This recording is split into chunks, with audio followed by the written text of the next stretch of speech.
channel Rizna Tiarika with me here Rizna. So everybody, di video kali ini kita kembali membahas hal-hal yang berkaitan dengan penyusunan tugas akhir. Kali ini kita akan membahas tentang pendahuluan, yaitu berkaitan dengan bagaimana sih menyusun pendahuluan itu sendiri.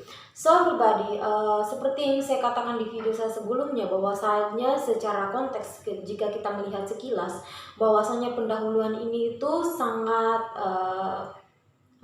sangat sederhana.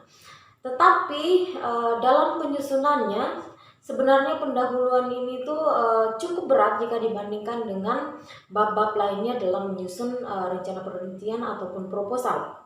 Makanya di video saya sebelumnya itu saya menyarankan dengan menggunakan metode 2-3-1. Saya pribadi berkaitan dengan pendahuluan ini sendiri ya pribadi. Jadi ketika kita menyusun pendahuluan, walaupun sebenarnya pendahuluan ini sangat sederhana, tetapi di pendahuluan ini kita membutuhkan suatu skill tersendiri untuk menyusunnya, yaitu tentang bagaimana menyampaikan suatu informasi bahwasanya judul yang kita pilih atau judul yang kita angkat maupun tema yang sedang kita angkat ini sangat menarik atau menarik untuk dilakukan penelitian. Maka dari itu terkadang di pendahuluan ini itu memiliki kendala tersendiri ketika kita menulisnya. Dan satu aspek yang paling berat atau paling menantang ketika kita menulis di pendahuluan ini sendiri itu di bagian latar belakang. Kenapa latar belakang ini menjadi bagian yang sangat menantang dan juga sedikit sulit, karena di pendahuluan ini banyak aspek yang harus kita sampaikan supaya judul atau tema penelitian yang kita angkat itu menarik untuk diteliti. Seperti itu ya pribadi. Jadi maka dari itu di pendahuluan ini itu kita memerlukan trik tersendiri dalam menulisnya atau dalam menyusunnya. Oke pribadi, sebelum kita berbicara lebih jauh tentang pendahuluan ini, saya ingin memaparkan dulu tentang atau ingin menyebutkan dulu apa saja sih yang ada atau harus ada di dalam pendahuluan itu. Soal pribadi, di dalam pendahuluan atau bab 1 itu sub-sub judul yang harus ada, yang pertama adalah latar belakang, kemudian rumusan masalah, kemudian tujuan, dan juga manfaat. Jadi keempat aspek ini jika kita menulis suatu proposal, dalam pendahuluannya itu harus ada. Pribadi dalam menulis pendahuluan ini kita itu membutuhkan beberapa skill. Di sini saya ingin mengutarakan 3 skill yang harus dimiliki ketika kita menulis suatu pendahuluan. Yang pertama, kita harus memiliki skill sebagai pengamat. Kemudian yang berikutnya, dari skill kita menjadi seorang pengamat atau mengamati sesuatu kejadian di lapangan atau hal-hal yang ganjil di lapangan, kemudian skill kedua itu kita mampu menentukan masalah. Jadi dari hasil pengamatan yang kita miliki, kemudian kita menentukan melihat apa sih masalah dari pengamatan yang telah kita lakukan itu sendiri.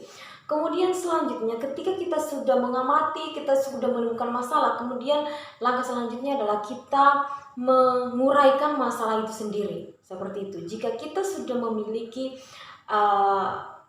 ketiga skill ini, maka dalam menyusun pendahuluan itu akan jauh lebih mudah. Baik itu kita menyusun latar belakang, ya, kemudian juga akan memudahkan kita dalam hal merumuskan masalah, juga merumuskan tujuan dari penelitian itu sendiri, dan yang terakhir juga akan mempermudah kita dalam menyusun atau merumuskan manfaat dari penelitian yang kita angkat itu sendiri. Kemudian selanjutnya everybody, pada bagian pendahuluan ini itu ada satu bagian yang dalam hal penyusunan atau penulisannya itu sedikit membutuhkan pemikiran yang high atau membutuhkan skill tersendiri. jika dibandingkan dengan bagian lainnya seperti tujuan, rumusan masalah, dan juga manfaat ya. Jadi bagian ini tuh adalah bagian latar belakang. Jadi suatu penelitian itu layak atau tidak diteliti tergantung dari bagaimana kita menulis latar belakangnya. Jadi terkadang judul dari penelitian kita itu menarik, tetapi di latar belakangnya tidak menarik, maka itu akan ada pertimbangan apakah penelitian itu dilanjutkan atau tidak. Jadi sebagus apapun judul yang kita miliki atau tema penelitian yang kita angkat, jika penggambaran masalah yang ada di latar belakang itu sendiri tidak menarik atau tidak pasti, maka kemungkinan pada pembimbing kita itu akan mempertimbangkan untuk kita melanjutkan penelitian itu sendiri. Jadi di latar belakang, hal utama yang paling penting di latar belakang itu sebenarnya pribadi bagaimana kita menonjolkan masalah apa di sana. Ya, terkait dengan judul penelitian kita. Jadi apa sih masalah yang terjadi sehingga kita ingin mengambil judul penelitian itu. Jadi di sana tentang hal itu ada tergambar di latar belakang. Jadi pribadi dalam hal penulisan latar belakang ini sendiri itu kita menyusunnya atau menulisnya itu dengan cara seperti piramida terbalik atau dari yang umum sampai yang khusus. Di latar belakang ini sendiri juga dalam hal penulisannya itu harus menjawab beberapa pertanyaan seperti pertanyaan mengapa kita mengambil penelitian ini, itu harus terjawab dalam latar belakang.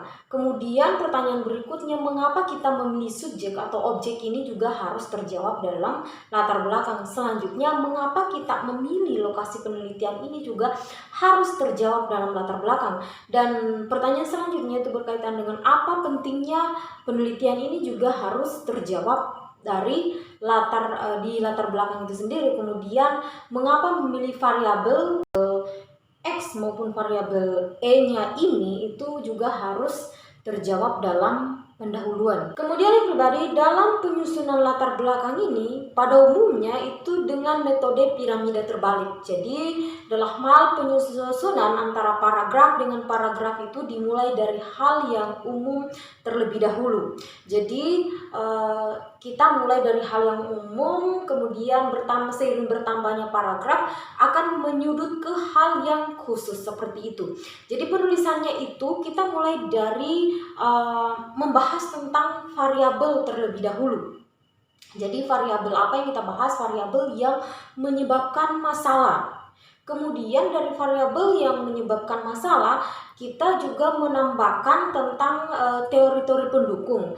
Jadi teori pendukung itu berupa referensi, baik itu dari buku, jurnal, ataupun hal lain yang diakui seperti itu. Kemudian ketika kita sudah memasukkan teori, maka langkah selanjutnya kita memasukkan argumen-argumen atau fakta yang kita temukan di lapangan. Jadi faktanya itu kita peroleh dari observasi, sehingga kita bisa dari observasi itu sendiri kita memperoleh masalah yang ada di lapangan misalnya. Kemudian ketika kita sudah memperoleh masalah, kita menguraikan masalahnya, kemudian kita menambahkan lagi solusinya dari masalah yang kita temukan itu sendiri.